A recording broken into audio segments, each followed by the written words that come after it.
Mastermind. Respect Mr. Mnazo. DJ Top Jenna. Lion in Maxoroin. Payetun.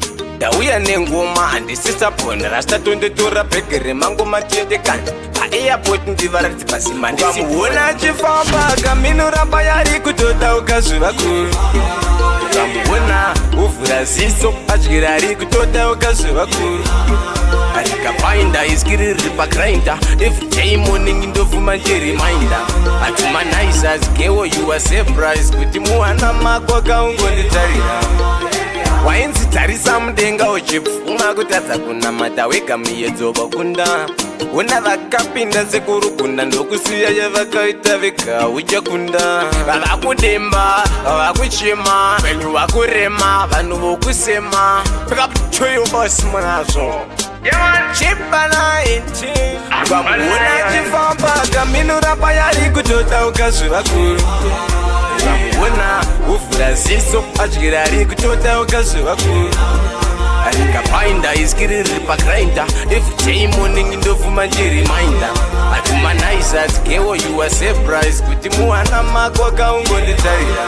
Chimbosika tetora ndinogara paHeyton Park wangu pasara mambara. Vari kuwana Bridget Brenda dzinochekwa uchiti ndiri kunyepa bvunza baswa nodzitera. Vari kuwana Tadiwa Tino Luisi unomuziva uyo oenda kwamaishakira obva atenga tembeya obva atakiwa.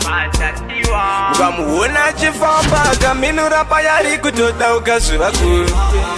Mukamuona uvura ziso atyirari kutoda ukazuva kuru. Arikapainda iskiriri pakrainda. Every day morning indovuma reminder.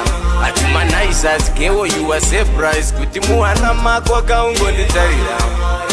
Wainzi tarisa mudenga uchipfuma kutadza kunamata wega miedzo vakunda. Una vakapinda sekuru kunda ndokusiya yavakaita vega uchakunda. Vakudemba, vakuchema, venyu vakurema, vanhu vokusema. Vakachoyo bosi mwazo.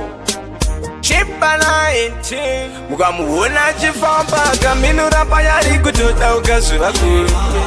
Mukamuona uvura ziso achirari kutoda ukazuva kuru. Arikapainda iskiriri pakrainda. Every day morning indovuma reminder. Atumanize as gewo you are surprised kuti muwana mako kaungonitarira. Mukamuona chifamba kamino rapa yari kutoda ukazuva kuru. Mukamuona uvura ziso atyirari kutoda ukazuva kuru. Arikapainda iskiriri pakrainda. Every day morning indovuma reminder.